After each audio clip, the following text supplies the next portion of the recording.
2 mana rocks like Arcane Signet are the gold standard when it comes to non-green ramp. You can get the colors you need on an untapped source, meaning you can follow up with a 1-drop, or if you draw it on a later turn, you can fit the mana rock into your curve easier. So if you're running non-green ramp, you should just play 2 mana rocks to maximize efficiency and speed. Or should you? What if you have a 2 mana commander that you want to cast early game? What if you don't have many 1-drops that you can easily tap that Signet for? What if you're playing a slower control or grindy mid-range deck? Then should you play cards that have no extra utility, which are bad top decks in the late game? Much like every aspect of deck building in casual EDH, conventional wisdom of maximum speed and efficiency doesn't always work out. That's why this month I am casting Necromancy, and I'm bringing back Better Than a Booster, a series where I recommend 10 cards that cost less than a booster pack. The current set is Foundations, and the cheapest pack is about $5, so every card on this list will be $5 or less. In this month, I'm going to be focusing on 3 mana rocks,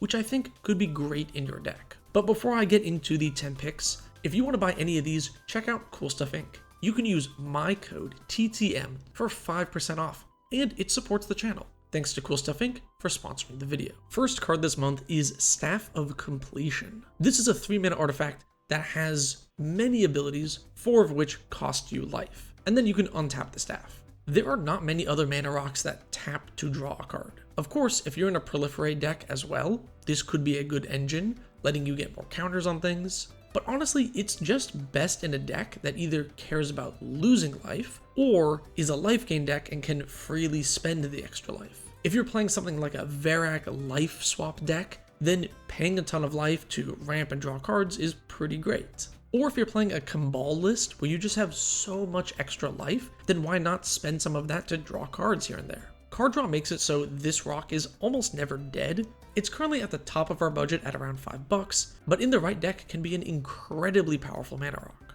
Next is Unstable Obelisk. It's a 3 mana rock that taps for colorless, but you can pay 7, sack it, and destroy a permanent. I know what you might be saying, Con, Scour from Existence sucks. Why would I want this? But I think that's the wrong way to look at the Obelisk, because it's not just a slightly worse Scour, it's also a ramp spell. You're bundling 2 cards into 1 card slot, which in Commander is really powerful. You can think of this as one of your 8 to 10 ramp cards, and 90% of the time it's gonna do just that. It'll be a ramp spell. But there are 10% of games where you're gonna top deck this on turn 6 or 7, and it's gonna feel a lot better than a random 2 mana rock. Cards like this that give you extra removal will be relevant when games go long. Not only that, but in low color decks like mono red, mono black, or colorless, having extra ways to remove problem permanents that are tricky to deal with can really help you out. Plus the card is like dirt cheap, it's like 15 cents, so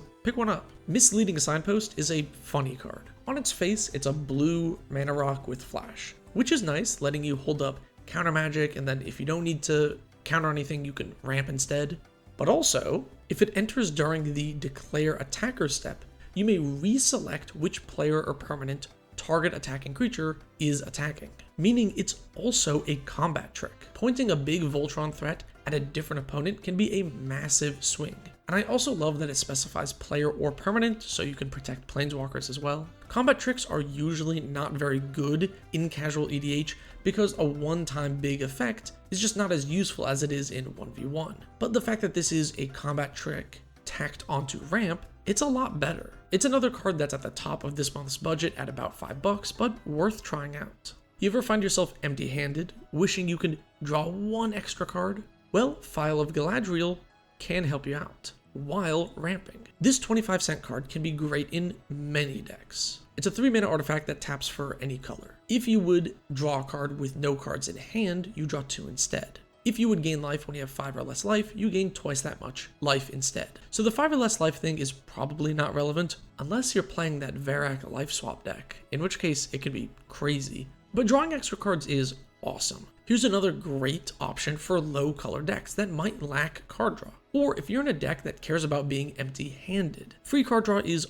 always welcome, so I think this is a pretty sweet option. Victory Chimes is a card I initially dismissed as just being bad. It's a 3-mana rock that gives any player a colorless mana, and it untaps on each untap step. So this can be used as a group hug card where you're giving players extra mana, but it's also 1 extra mana for you every turn. So if you have a mana outlet in the command zone, or a deck with a lot of activated abilities, the Chimes can be a ton of value. It's also an artifact that untaps itself, so Clock of Omens and Aether Grid can make use of this. Or if you're just in a control deck holding up interaction, Victory Chimes makes it a lot easier to cast 2 counterspells in a turn cycle. The Chimes are about $1 right now, so if you're playing Baral or Thrasios, maybe give it a try. Bounty Board is a 30-cent mana rock with a powerful politics spin. If you like to wheel and deal in a game of EDH, then this might be for you. It's a lot easier to convince someone to get rid of an annoying creature if they draw a card from it. There's also some other synergy with this and other older cards that care about bounty counters, although most decks probably don't care about that. Bounty Board is very specific, but if you want to make some deals and point removal in different directions, it can be a good card.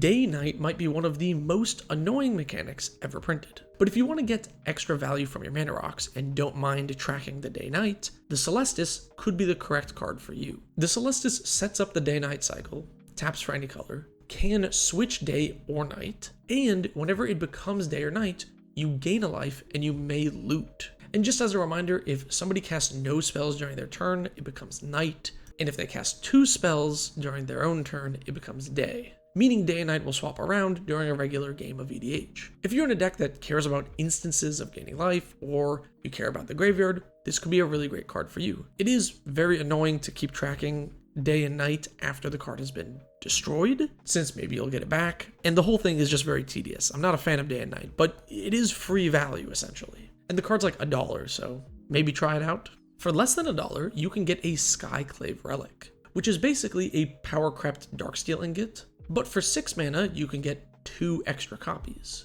That's 3 ingots for the price of 2. And if you look on EDH Rec, you'll see decks that care about tokens, which makes sense. It makes tokens. There's ways to double that. It's pretty good. But I think you can use Skyclave Relic in more than just token decks. One of the benefits of land ramp is your lands really can't be destroyed. In casual EDH, most people are not playing mass land destruction, and this artifact generally works the same way, but it doubles as a big ramp spell. Going from 6 mana to 9 mana can be huge, and if you're in a mana-hungry deck that really wants to just ramp into its big stuff, I think this is a pretty good add. Early game, it gets you to 5 mana quick, and then in the mid to late game, it just gets you to that 9-10 mana burst that you might need. Alright, probably my favorite card on the list is Glittering Stockpile. It's a 3-mana red artifact that taps for red, but whenever you tap it for a red, it also gets a stash counter, and then you can sacrifice it to add X mana of any one color, where X is the amount of stash counters on it. So this works very differently than the other mana rocks on the list. Most of the mana rocks I've talked about so far have value because late game they just do more things than a 2-mana rock does. But Stockpile is the opposite. You want to play this on turn 3 and start racking up those counters. And if you can proliferate the counters, you can get a ton of mana from this. But even if you don't have proliferate, I think this mana rock giving you a burst of 3, 4, 5 mana later in the game is crazy powerful. I've had some insane turns because of this card. Just late game tapping it and getting 5 extra mana can really get you pretty far. And just like Victory Chimes, if you have untapping artifact synergies, you can make even more use out of this. Also, it's 15 cents. That card is so cheap. Last card for this month is the Sonic Screwdriver, a 3-mana rock that taps for any color, but it can also untap another artifact, scry, or give a creature unblockable. I mean, talk about utility. This is a mana rock with a manifold key tied to it, and then a scry engine on top of that. I mean, the Screwdriver puts in work in so many decks. If you're playing incidental ways to give your creatures unblockable, then you should be running the Screwdriver. And this is another card that almost has incidental card advantage. Look, it's not amazing, but in the late game, sometimes that scry 1 can help out. Also, artifact synergies with untapping artifacts. I mean, you know where this goes, right? Also, I know some of these random Universes Beyond cards can be a bit expensive, but not this one. You can get a Sonic Screwdriver for 27 cents. These better than a booster videos are not usually a top 10, they're in a random order, but honestly, I do think in this one, I saved the best for last. The Screwdriver is probably the best 3-mana rock you can buy right now.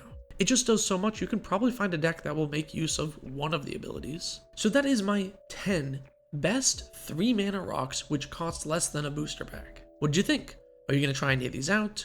Do you play any of these right now? And did I miss out on any? Let me know in the comments below. Thanks for watching. If you like this type of content, let me know. I'll keep doing it. Also, consider liking, subscribing, or checking out the Patreon if you want to support the channel, like my tier 3 patrons whose names you see here.